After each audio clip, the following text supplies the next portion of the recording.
Morning everyone, back on the Boot Fair trail in the queue to get into Hook. It's 10 to 6 at the moment. Normally they open the gates about 6:30, maybe a little bit earlier. But yeah, I always get here around this time and have a little half hour in the car, contemplating life, the universe and everything, and sometimes dozing off. I've got a little blanket. It does get a bit cold in the car when you're parked up. But it's end of season, so don't expect a lot of families and, you know, bits like that. But and probably a few less cars and everything. But hopefully get a few things. Traders have they've still got to make their money, so there are still things out there. And if it's on, you got to go. That's basically the rule, isn't it? I've not been for a couple of weeks due to having to do a few things with the family or whatever. That comes first, but.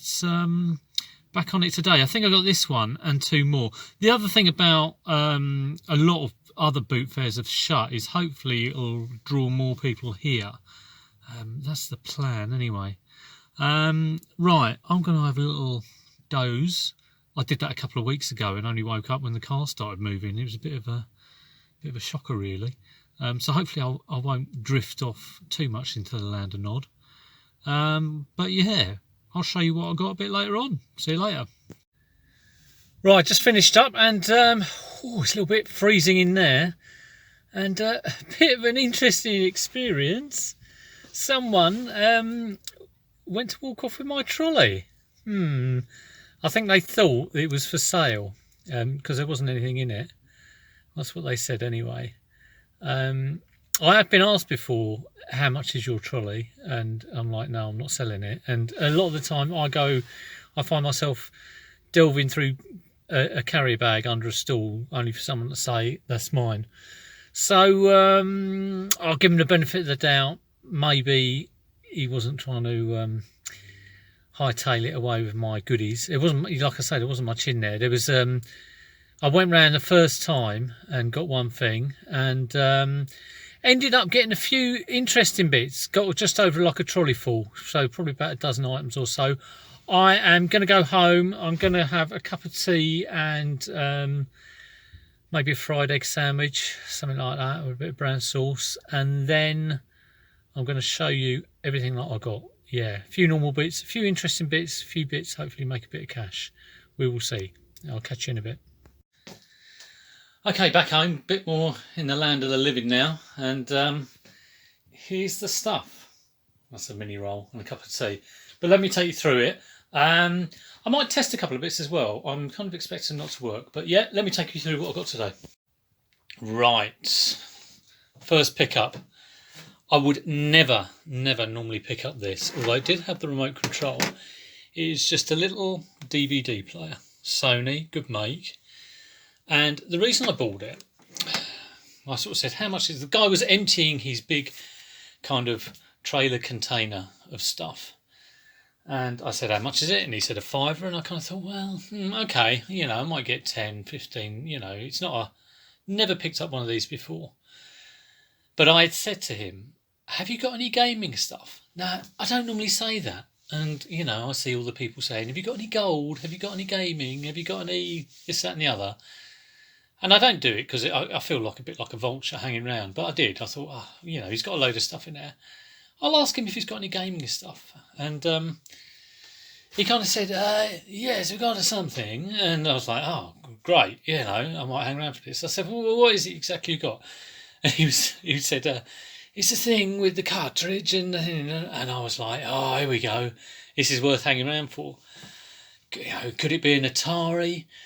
Could it be a NES or a SNES cartridge things? It sounds good, you know, it's got to be fairly vintage.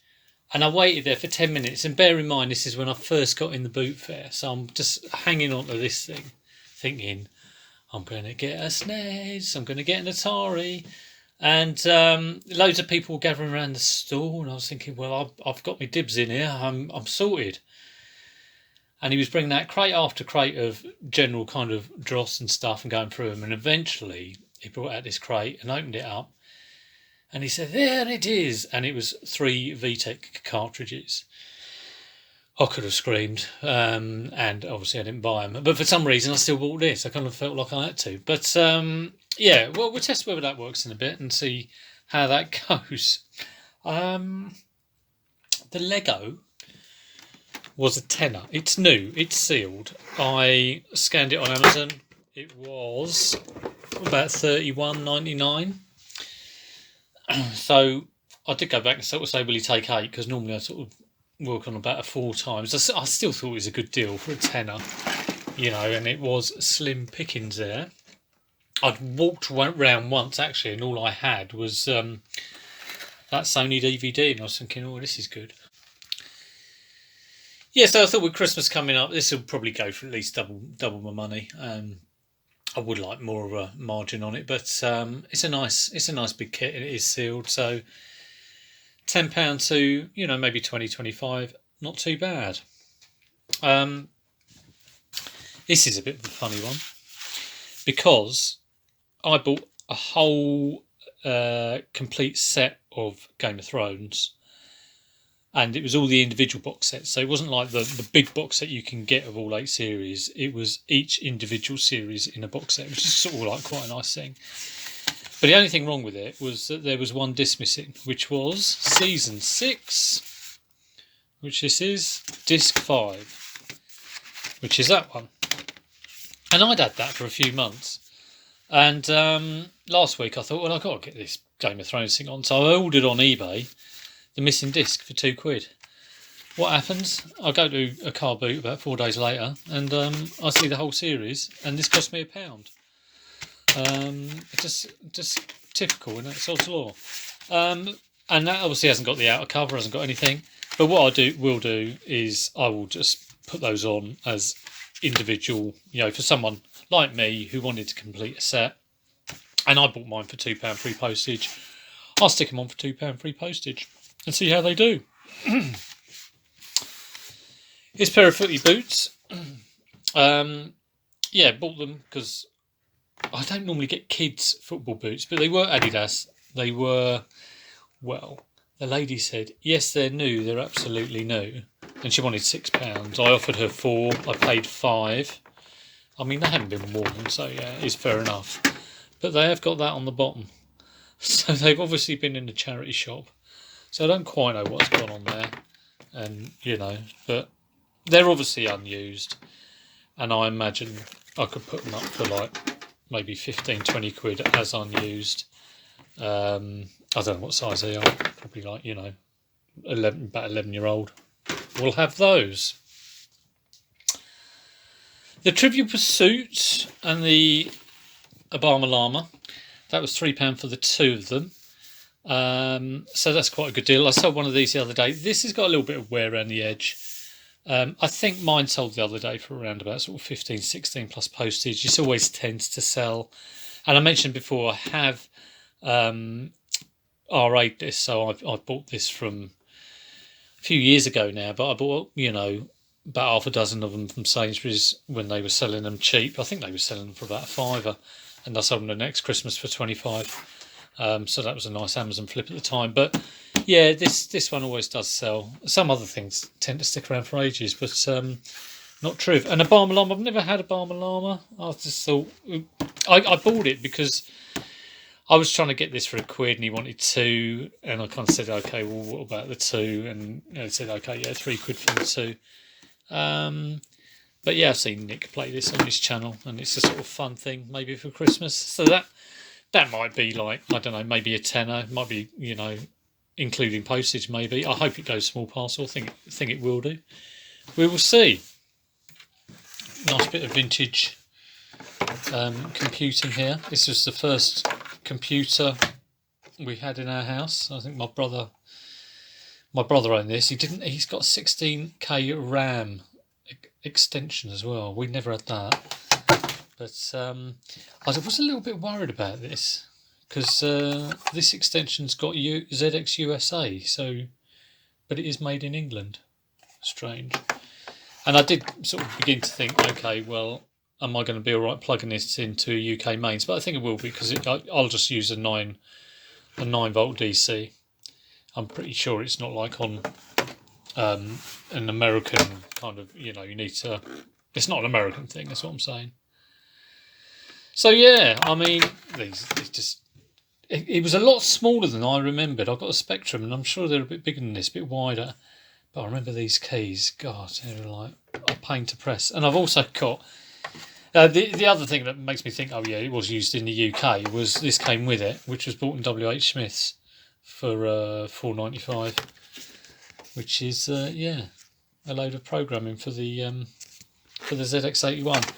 So for those of you who don't know anything about a ZX81, it was like a black and white, and it had 1K of memory, which is like a minuscule amount, but you could still have fun games on it, like Breakout and things like that. So yeah, that's that. The PlayStation 3, I picked this up at the end. I'm kind of suspecting this won't work. We will test this out and see if I'm right. It has got warning void if broken, but that's not the original void sticker. The original void sticker will be clear. He wanted 15, I wanted to pay 10 because I was a bit sort of dubious about it working, expecting it not to. It is a backwards compatible 4 USB. You always look for those 4 USB ports. So if I plug this in and it all works fine, and it's probably worth around about 80 quid. More if I stick a control. I don't know if that's with controller or not. I can't quite remember. I've sold them for about 80 or 90. If it doesn't work and I'm selling it for parts or trying to fix it, if I'm selling it for parts, it's probably worth about 30. But I could probably fix it, so and I'll do that because if it's I think it's like a yellow light and it doesn't turn on, it's normally just needs recapping, but it's quite difficult capacitors in there to recap.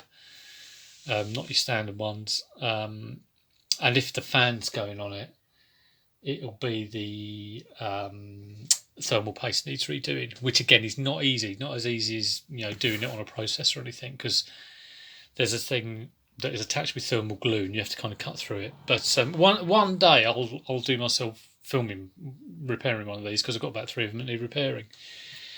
Right, the last one is a DVD VHS combo, and I have looked this up on the internet and cannot find this model. I can't remember the model. I think it was. I'll look at it when I test it and let you know. But it costs £1.50. So for me, you can't go wrong on that, unless of course it doesn't work. If it doesn't work, I think spares and repairs probably around the £20 mark. If it does work, like I say, I haven't really seen any sold. It could be 90. It might be 40. Bit difficult to say when you can't see a completed on there. I've just been looking at sold listings rather than Terapeak, so I will obviously Terapeak that later. Anyway, I'm going to sorry, more coughing. I'm going to test that. So you can have a good old laugh if they don't work, and I'll pray to the gods that they do. One other thing that happened today, aside from my trolley going for a little wander by itself or with the help of someone else, was there was a guy who was kind of looking almost on every stall that I went to. It's really weird how sometimes that happens, that you get into you're going along a row and you become aware of, oh God, I've had this person on my back at every stall. And I mean, the weird thing was, a couple of times I was trying to sort of slip off and go somewhere else because I've become aware of it. And I have seen him at previous boot fairs, actually. So yeah, that was a bit strange. I don't know whether he's maybe seen my videos and sort of thinks I'm a master of picking something, picking up good bits. But you're not going to get anywhere in this game by sort of like hanging on someone's shoulder and thinking you can swoop in. I don't think it works like that, really. But I'm probably imagining it. But like I say, I have sort of noticed it before with this guy. So I'm going to have to watch out and maybe run away and go completely other end of the boot fair. I find when you get into a boot fair, I mean, I arrive with sort of people I know, and people I know pick up good stuff. But I go in there and I've got to be on my own. If I walk around with Luke or any of the other resellers I know, and sort of like looked at stalls together, you haven't got your focus, and it doesn't do anyone any favours. So I mean, I walked in with Luke today and I was chatting to him, and then it was like, right, see you later, and went off, and I think I saw him about 20 minutes later, and he was like, yeah, we've hardly got anything. But you need that focus on your own when you're in the boot fair. You don't want to be distracted by, if you're in the zone, you don't want to sort of be distracted by other people following you around, or people talking to you. That's why I don't think I could ever go to a boot fair with Liz and walk around with her. It just wouldn't work. But yeah, let me know your thoughts on that. Do you go with other people? Do you find it helpful, or does it just kind of like put you off your game? Anyway, let's get these tested, and let's have a good laugh. Right, here we go. Moment of truth.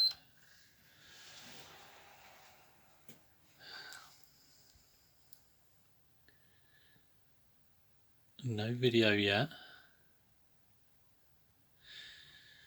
Well, it sounds really quiet, which is good, and the green light's on, but there's no HDMI.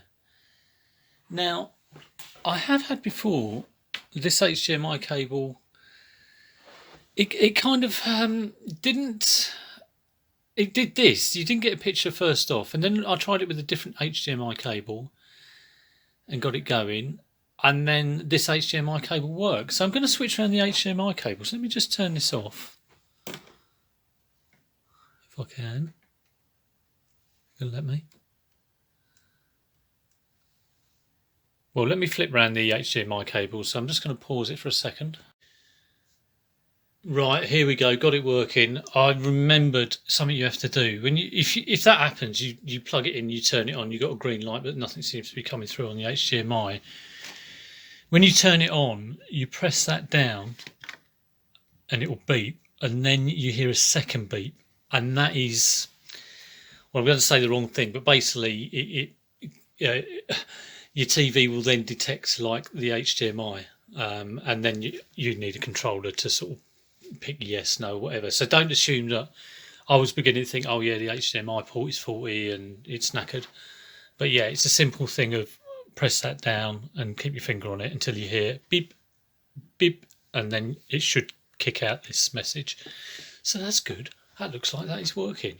Obviously, I will get a controller and test that all the wireless and everything is working, but stick a game in and check that the disc is going round. But yeah, pleased with that. Let's check out the video now. Right, here goes nothing. Postman Pat and Snow White, and hopefully I should be able to do it all on the unit. That's a good start, isn't it? Is it going to open?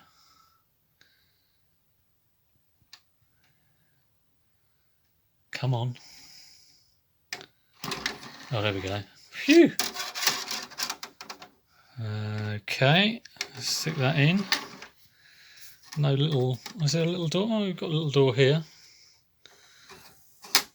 It's going straight in the load. That's good. Okay, that's looking good. Stick at the VCR. Nothing in there, needs a bit of a clean. Pop that in.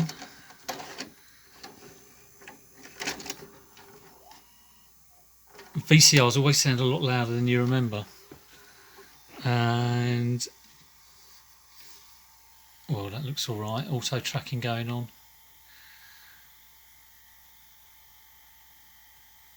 Brilliant. That all looks good. I want to do a bit of whizzaroony, but is it going to let me? Can I do it? Oh yeah, here we go. Oh, let's pause. Is that whizzaroony? Yeah, it's whizzaroony.